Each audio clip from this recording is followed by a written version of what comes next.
둘째, 비트코인은 현재 새로운 글로벌 시대를 살아가는 데 있어 개인이 대처할 수 있는 몇 안 되는 자산입니다.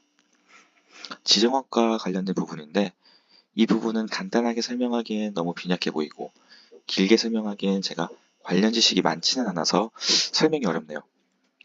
이번 영상에선 제가 이해한 부분을 요약해서 말씀드릴 텐데 더 자세하게 알고 싶으시면 오태민 교수님의 비트코인 관련 서적이나 영상을 보시면 될 것 같습니다. 우리는 지금 다시 새로운 질서가 도래하는 시대를 앞두고 있습니다. AI를 토대로 하는 산업혁명을 말하는 거냐면 아닙니다. 그리고 이 새로운 질서는 이전처럼 추상적인 형태가 아니라 상당히 구체화되었고 이미 큰 그림은 그려졌다고 생각되는데요. 바로 글로벌화의 붕괴입니다. 조금 자극적인 표현을 썼는데 보수적으로 표현하면 글로벌화에서 지역화로 넘어가는 단계이자 각자 도생의 시대가 열렸다고 표현하면 맞을 것 같습니다. 이러한 현상은 트럼프가 처음으로 대통령이 되면서 본격적으로 대중에게 드러난 것으로 알고 있으실 텐데 어찌 보면 사실 2차 세계대전 이후 미국의 시대가 본격적으로 열리면서 발생할 수밖에 없었던 태생적으로 고질적인 문제가 이제야 대중들에게 공개가 된 것이라고 볼 수 있습니다. 바로 기축통화와 연관된 문제인 것이죠. 미국은 2차 세계대전 이후 전 세계 경제 재건과 안정화를 위해서 브레튼 우즈 협정을 체결하고 미국 달러를 중심으로 금 1온스당 35달러로 고정하는 금태환제를 실행하게 됩니다. 당시 미국은 전쟁 후 세계 최대의 강국이었고 금 보유량도 70% 이상을 소유하고 있었죠. 따라서 달러가 교환 가능한 안정적인 통화로 신뢰받았고 국제무역과 금융에서 기축통화로 자리 잡게 됩니다. 당시 미국은 전쟁의 승리로 인해서 어떤 국뽕에 차오르던 시기였고 미국을 중심으로 하는 이상주의적 세계를 구축하려고 했습니다. 초기 미국 달러를 기축통화로 했을 때는 별 문제가 없어 보였습니다. 사실 기축통화국으로서 누리는 장점도 있거든요. 먼저 기축통화국은 국제무역과 금융거래에 있어서 자국통화를 통해 결제하기 때문에 환 리스크가 적습니다. 그리고 자국통화가 글로벌 표준이기 때문에 국제금융시장에서 영향력을 발휘할 수도 있죠. 또한 어느 정도 무역 적자와 경상수지 적자를 감당할 수 있습니다. 적자가 나더라도 자국 화폐를 발행해서 메꾸면 그만인 것이죠. 여기에는 내가 돈을 찍어내면 전 세계가 받아줄 것이라는 구조와 믿음이 깔려 있습니다. 그렇기 때문에 위기시 유동성을 무제한적으로 공급할 수 있었고 확장적 통화 정책이 가능했던 것입니다.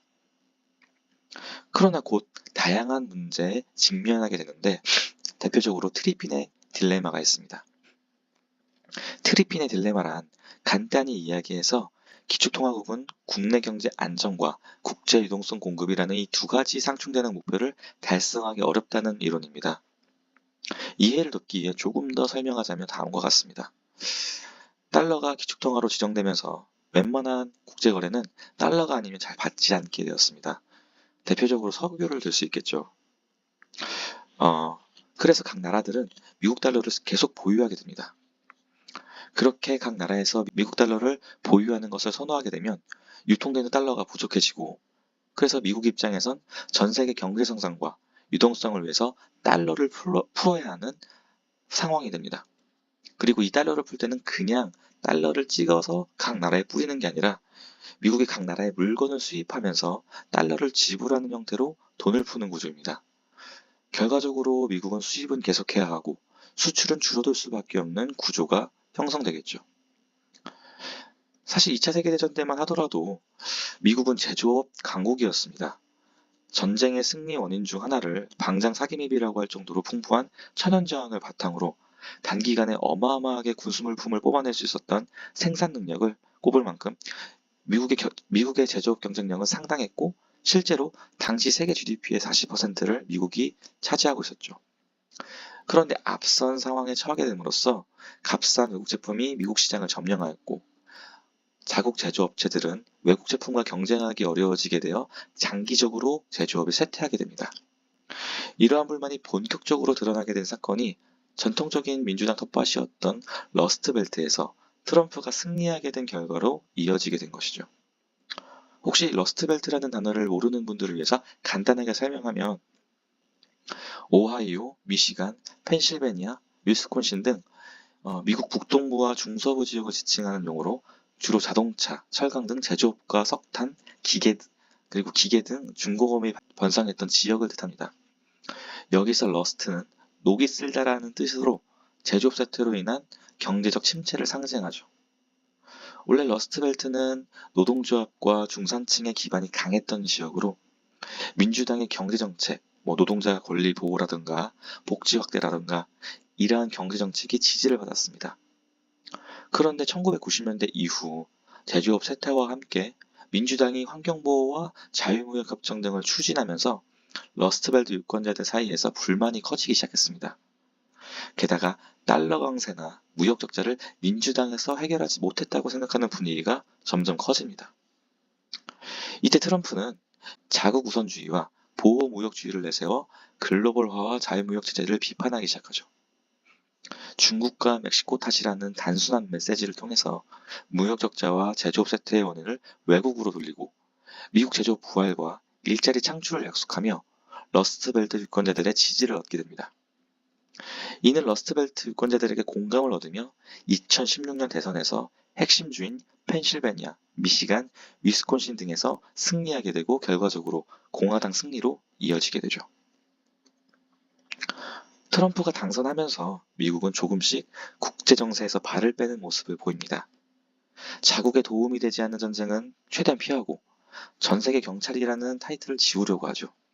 그 결과가 러시아, 우크라이나 전쟁으로 이어지고 이스라엘, 하마스, 중동 전쟁으로 나타나게 된 것이라 보입니다. 그리고 기축통화에 대한 지위를 버리지는 않았지만 조금씩 힘을 빼는 전략을 취합니다. 대표적으로 석유 결제를 달러만이 아니라 위안화도 받겠다는 산유국들의 움직임이 있었죠. 기축통화의 다변화를 취하는 전략인 것이죠. 물론 이러한 사건들이 단순히 트럼프의 자국 우선주의와 보호무역주의 때문만은 아니겠지만 미국의 전체적인 움직임은 명백하다고 볼 수 있습니다. 그리고 이러한 움직임은 전 세계적으로 지정학적 긴장을 불러일으키고 있죠. 바로 전쟁 등을 통해서요. 지정학적 긴장감의 상승은 정치적, 경제적으로도 불안감과 갈등을 같이 초래하게 될 것입니다. 따라서 이제는 어떠한 상황이 발생해도 이상하지 않은 시대가 되었습니다. 뉴노멀의 시대가 열린 것이죠. 달러가 기축통화의 지위를 완전히 포기하게 되는 경우는 거의 없을 것이라고 생각은 들지만 투자자 입장에서 자산으로서 달러만을 보유하는 것은 이제 구시대적인 사고가 된 것이죠. 여러 상황이 결부되어 있긴 하지만 미국뿐만 아니라 중국, 영국, 러시아, 사우디아라비아 등에서도 전략적 비축 자산으로 비트코인을 지정해서 모으겠다는 이유가 다 있지 않을까요? 또한 이러한 생각은 단순히 경제 상황만으로 한정하여 생각해서는 안 될 것입니다. 개인의 생존 문제와도 결부가 될 것입니다. 너무 지나친 비약이 아니냐고요? 실제로 2024년 12월 3일 우리나라에선 계엄이라는 초유의 사태가 벌어지기도 했습니다. 과연 제 논리가 지나친 비약이 된 것일까요? 이러한 상황에서 이제는 경제적인 문제를 해결하는 것을 넘어 개개인의 생존을 위해서라도 조금이나마 보유하고 있어야 할 자산은 비트코인일 것입니다. 특히 전쟁 같은 특수한 상황이 발생했을 때 비트코인은 더 위력을 발휘할 수 있는 자산이 될 것입니다. 제3차, 제4차 세계대전과 같은 인류 전체가 멸망할 수 있는 전쟁이 발생해서 현재 구축되어 있는 디지털 세상이 완전히 무너지지 않는다면 언제든지 비트코인은 훌륭한 자산이자 거래의 수단이 될 수 있는 것이죠. 금이나 은도 물론 훌륭한 가치저장 수단이자 교환 수단이지만 많은 양을 휴대하기 불편한 단점이 있습니다. 반면에 비트코인은 개인키를 암기하고 있거나 종이나 철판으로 보관하고 있다면 언제든지 또 얼마든지 거래를 할 수 있고 또 국가가 몰수하거나 거래를 정지할 수 없는 자산이기에 현재 시대에 가장 부합하는 자산 중 하나가 아닐까 생각합니다. 네. 영상을 찍는 시점에서 이제 2024년이 거의 다 끝나가고 있는데요. 오랜만에 투자와 관련한 영상을 찍었습니다. 사실 영상에 더 담고 싶은 내용이 많았는데 더 길게 풀면은 끝이 안 보여서 요약해서 풀어봤습니다. 이번 비트코인 이야기는 어떤 가격적인 부분보다는 본질적인 가치가 무엇이 있는지를 중점적으로 풀어봤습니다. 부족하거나 오류가 있다고 생각하신 부분은 댓글로 남겨주시고 지적해 주시면 감사하겠습니다. 겸허하게 받아들이겠습니다.